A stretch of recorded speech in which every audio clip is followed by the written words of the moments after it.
احمد ترک سیاستمدار نفدار کرد راگهاند ترکیا لروشهالات آناوراز دناوا پنگا واندایه جبو رزگاربون دوی ترکیا سیاست کاواسا پریوبت کو باری به گل کرد بینیتن چونکه اف بدنگیا گل کرد لباکور کردستان بوی رامانینه کج سیاست حکومت ترکیا رازینه احمد ترک پشتی دو حیوان دست سرکرنه هاتا آزاد کرن کوجبری نوکا به تهمتا دست هبونه دیگل پارتا کرکارن کردستان پککی هاد بوده سرکرن و پشتی آزادبونه زندان احمد ترک دو چاف پیکتنه که دا دیگل آژانس دیجلا گوت به دست سرکرن زیادتر جه هفته هفسروکن باجروانیا و هفسروکن هدف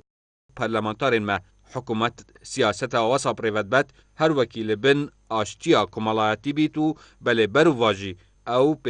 تیویب آشتیا کمالاتی هیا گود جینوکل باکور کردستان بدنگی هیا و اوه رامانه ناگهینید که گل کرد لسیاست حکومت رازیناو یان پشتوانی لیدکن و اگر حکومت واسا حضر بکت دناوا خلطیه که مزندایا احمد ترک تأکید کرد دوید گل بزانید که گل کرد دجمن وانینه بله او سیاست بریوت بن بوی اگر درزبونا کربو کینه دنابرا هر دو گلاندا ترک و کرد که هزاران سالا پیک و دجین لاما پتیویا به سیاست کاواسا هیا که باوری به کردان هبیتو احمد ترک گوتی او جلان به من گوتیه ادیجه و کرنا سیاست دموکراتی چه هل بجارده اکادینینا و دوید ام همی خبات جبوک بکین و اف چنده هیوی بخش جبو من احمد ترک که شش خولان بسرک ببو اندام پلمانی و بدم 44 سالانه سیاست دیکت دبیجید نه کرد دستا جی دموکراسی و آزادی و داخستکرنا مفهن خوبردن و